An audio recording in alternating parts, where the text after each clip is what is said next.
Welcome to the Found Conscious YouTube. Today we're going to be speaking about something that's connecting the dots for a lot of people. Something that isn't talked about a lot, and that is the fact that what we're witnessing and what we've been through in the past 2 years, I'm under the impression that it was the world's largest psychological mind control experiment. Now, again, I'm going to use a lot of code words. I don't want this video to get flagged. We're going to be connecting the dots. And just as a little bit of a warning, we're going to go through a lot of stuff to do with trauma. So anybody who has any kind of post-traumatic stress disorder or may want to skip ahead in certain places or in the entire video, because we're going to be connecting the dots, going to look at really how the mechanisms the ruling class and the global elite have used really does indicate some form of trauma-induced mind control, and we're going to take a look at that. And so, first of all, the best place to start is the World Economic Forum. You know, they tell us their plans, and if we're smart and aware enough, we can see that. And first of all, they have this article that they posted a while back. I remember doing some videos about this, April 9th, 2020. Lockdown is the world's biggest psychological experiment, and we will pay the price. And there's this really kind of like dark picture that says stay home with this like red kind of light. And I don't know if that's supposed to symbolize blood, or I don't know. It seems very ritualistic to me. But they're telling you in the title, lockdown is the world's biggest psychological experiment. Now, why would they use experiment? You know, like there is nothing in their narrative that should indicate that this is an experiment. You know, if lockdown is what it's supposed to be and what it's supposed to do, then it's not an experiment. It's just a course that one should take, you know, it's a preventative measure. But no, they use the word experiment, and because they're telling you. Anyway, the article talks about basically in the mid-1990s, France was one of the first countries in the world to adopt a revolutionary approach for the aftermath of terrorist attacks and disasters. And in addition to a medical field hospital of triage posts, basically they created a trauma response program. And the article goes on to say that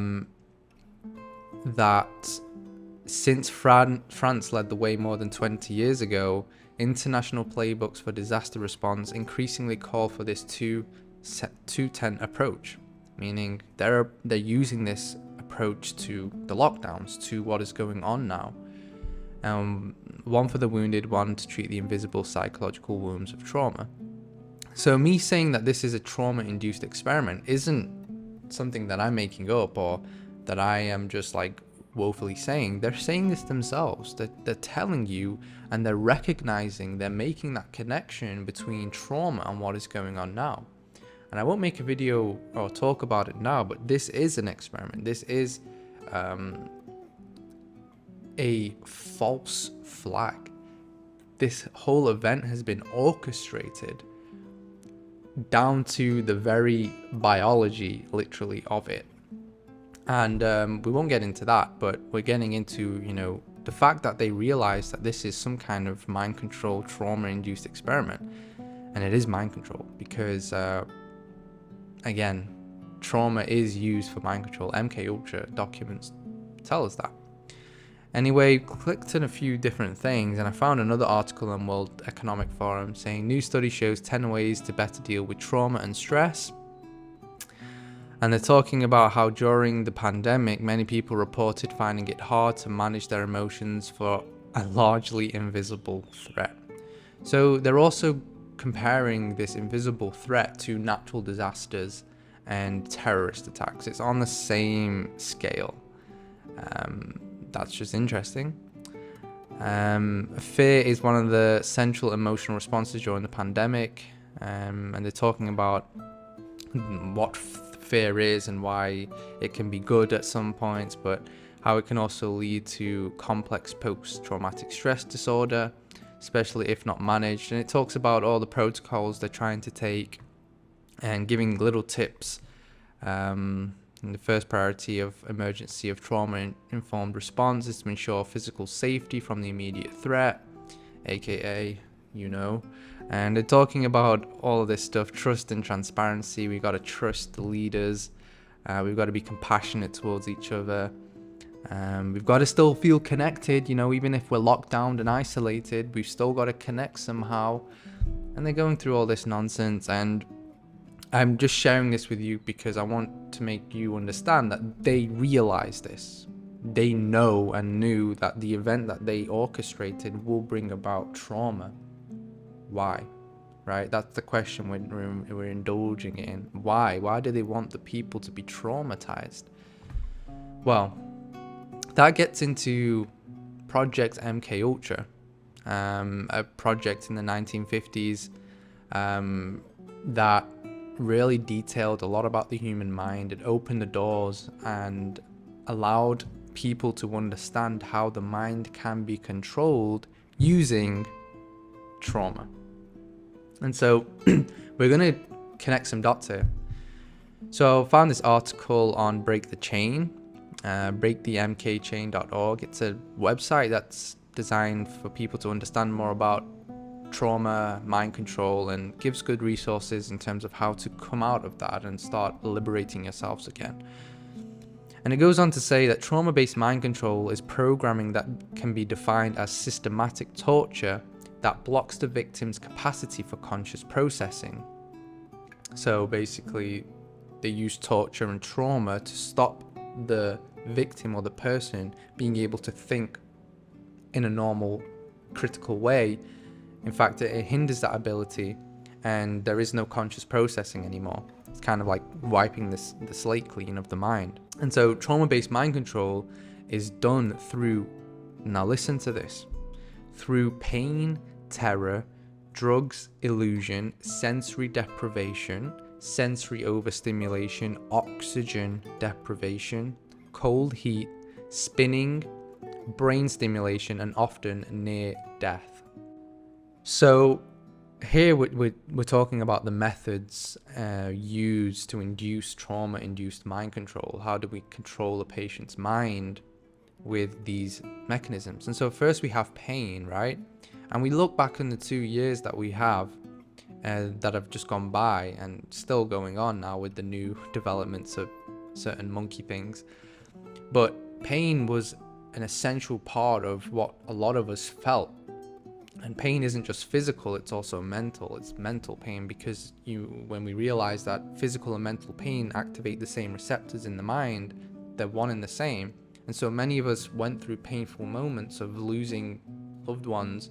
And I'm not saying losing it to a certain thing, I'm saying losing loved ones because of lots of different variables, but specifically in this time, terror, right? We've been programmed fear through the media of cases, and we need to isolate. Terror, this invisible thing is going to destroy the world. I mean, this is what Bill Gates is saying, right? He's now also saying that there's going to be another one. Drugs, illusion, this is all illusory, right? We can't see this thing, it's invisible. So the fact that they're using an illusory natural disaster, it's inducing parts of trauma-based mind control to people. Sensory deprivation, right? People are scared to touch surfaces. People are scared to touch each other. You've seen the pictures of people unable to hug each other because of this thing. It's a form of sensory deprivation. They're not able to touch living things or even the surfaces on their kitchen or on their table because they're scared. Sensory overstimulation. Here's a key one. Oxygen deprivation.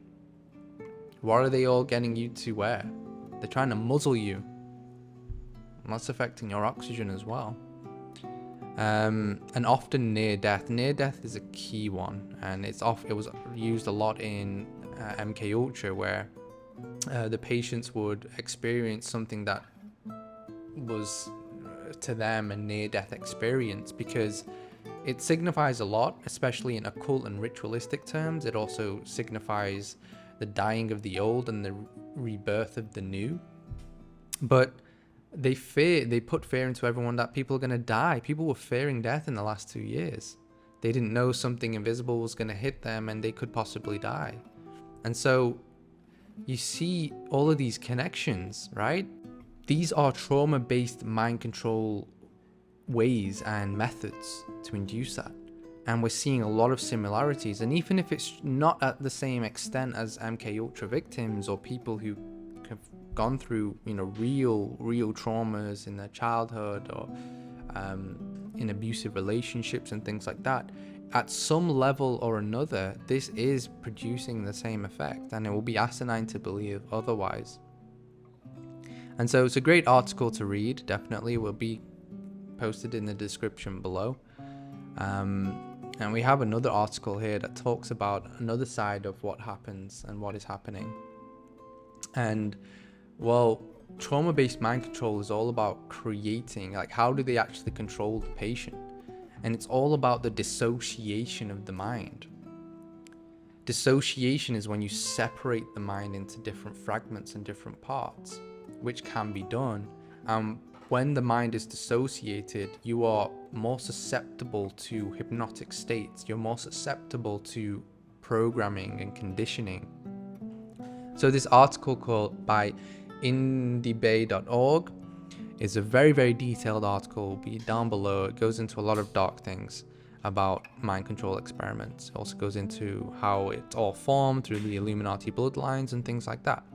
But the reason why dissociation is important to the mind control is because the human mind is more susceptible to hypnotic command in these trance states. So when the mind is dissociated, it's more susceptible to hypnotic commands in the states. Dissociation is also a survival skill of great value in response to trauma and abuse.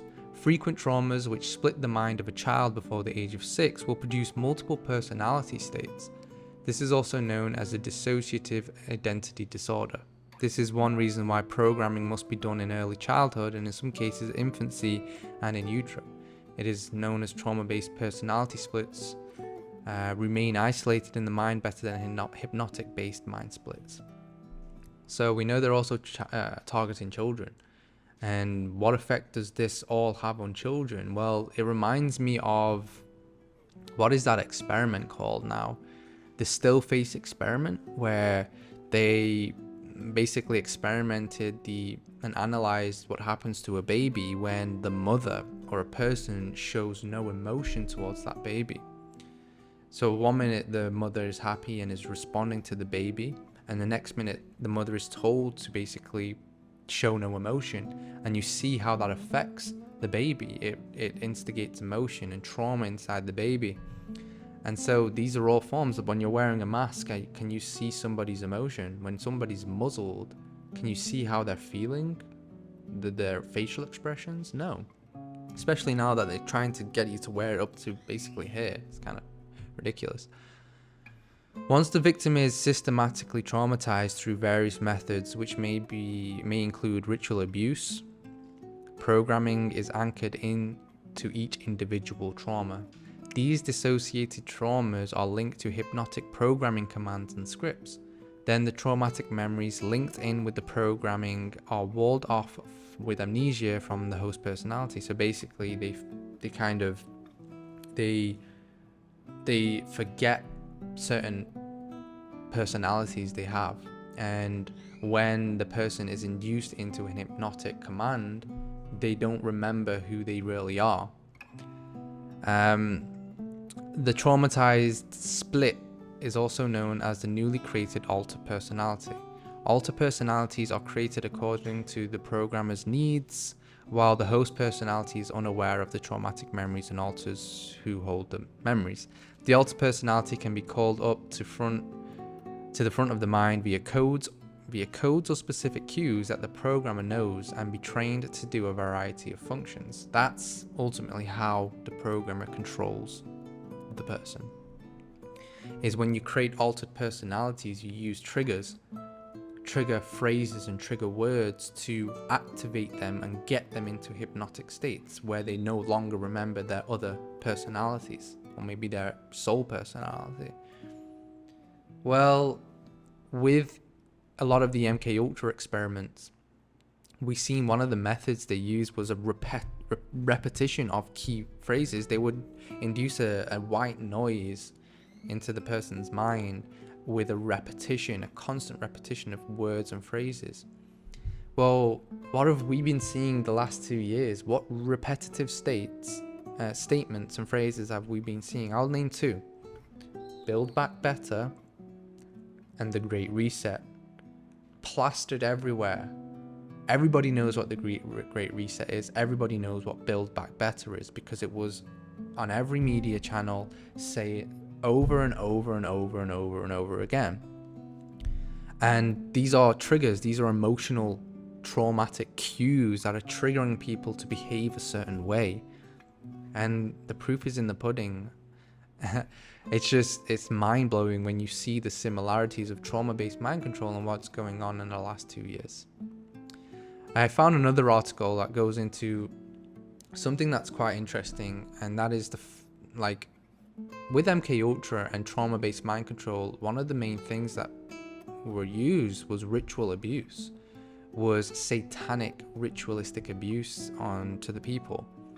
And this was, where the program was basically connected with spirits in the different realms, and they would do these experiments on people to dissociate their mind, and for, of course, other satanic reasons.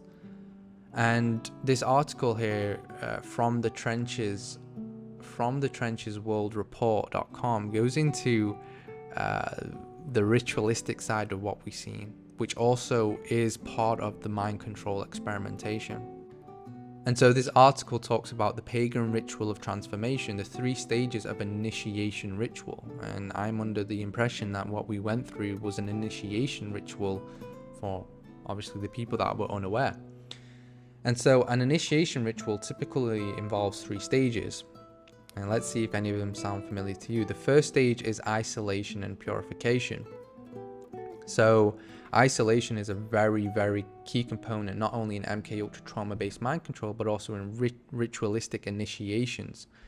And in this stage, the initiate is separated from the mundane, and the mundane basically means the world. The initiate is largely removed from their standard environments, their families, their friends, their house, their day-to-day things, their work, all of those things. And this is a stage of just purification, becoming detached from what your original world. And so the next stage is also wearing a mask. Wearing a mask is 100% a ritualistic thing. The wearing of masks during an initiation ritual is almost always required. Masking has traditionally played an important role in rituals of these kinds. Masks hasten the suppression of the ego to facilitate death of the old identity before identification with and manifestation of the new identity. It's all about rebirth. It's all about destroying the old self and rebirthing a new identity, a clean state, a Manchurian candidate, somebody who can be controlled, manipulated, embody a new journey. In this case, it's obviously a very satanic thing. Trauma is yet another key aspect of this kind of ceremony. It's used mostly to personalize the fear of death. The fear of death, again, was one of the main things in trauma-based mind control, and what we've seen in the past 2 years, where many people were fearing that they're going to catch this invisible killer and die. Sometimes in the ritual, the act of dying is ceremonially role-played. The dark beyond the darkness, the yawning abyss. Only after death is confronted can the initiated be symbolically resurrected and reborn anew.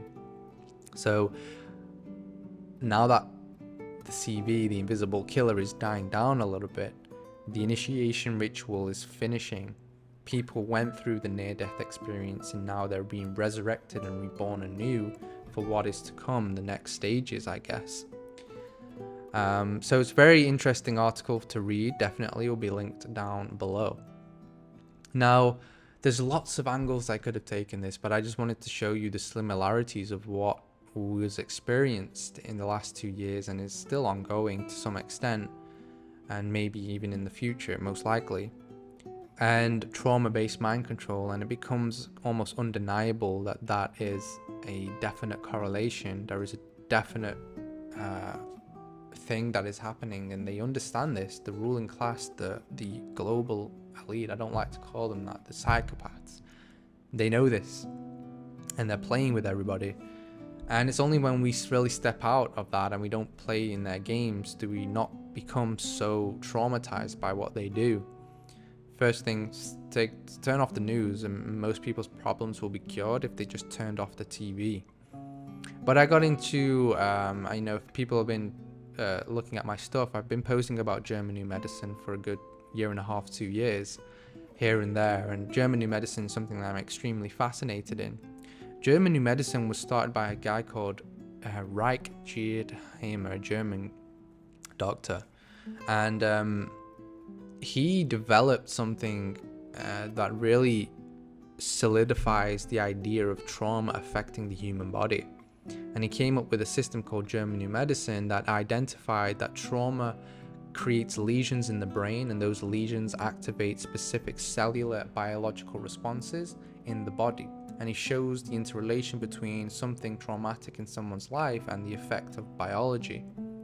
Now, his findings were completely scrutinized. He was threatened, he was in prison, and he was taken to trial multiple times because obviously the people that didn't want this information out were against him and were trying to deem him as quackery. And basically when you read his story, it's definitely like the suppression of this information. They don't want people to know what trauma really does to the human body. And so for anybody who wants an insight into trauma and ultimately also ways to get out, definitely check out German New Medicine. Look into German New Medicine. Look how you can restore these conflicts, which are traumas, and how it all interrelates. It's a very holistic view, and it's great for anybody who may be going through something like that and wants to find out more and start their own healing journey. And that's what it's all about. It's about not playing their games, because if we play their games, if we watch their stuff, if we're constantly induced in this terror, fear, pain, they'll grab us, they'll grab your mind, and they will alter it, they will split it, they will dissociate it slowly and surely, that we've seen with many people. And there's a reason why we see all those videos of just these crazy people like on the bus and they're just screaming, and people call them Karens, right? And you see all these videos and of people just being insane now.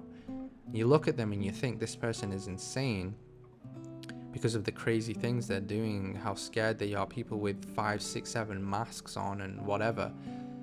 And they're not insane. They've been controlled. They've been mind controlled using trauma-based induced mind control and ritualistic abuse. This is what it is. And so it happens, it can happen. And so step out, breathe, don't pay attention to this stuff. Pay attention to what really matters. Spend time with your family and your loved ones. Start growing your own food and supporting local organic farmers. Start working on your health. Start empowering yourself, and defining your goals and ambitions, working on them day in, day out, and start the process of healing. That's what it's all about. So I hope this video has been somewhat beneficial and eye-opening for some of you.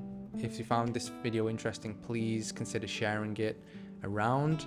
Please follow my Instagram at Found Consciousness, and all the links to this video will be in the description. Please subscribe to my YouTube, and I look forward to making more videos like this. Please let me know also if you want a specific kind of video, and I will get that looked into. Much love, everybody. Thank you for watching this video. See you in the next one.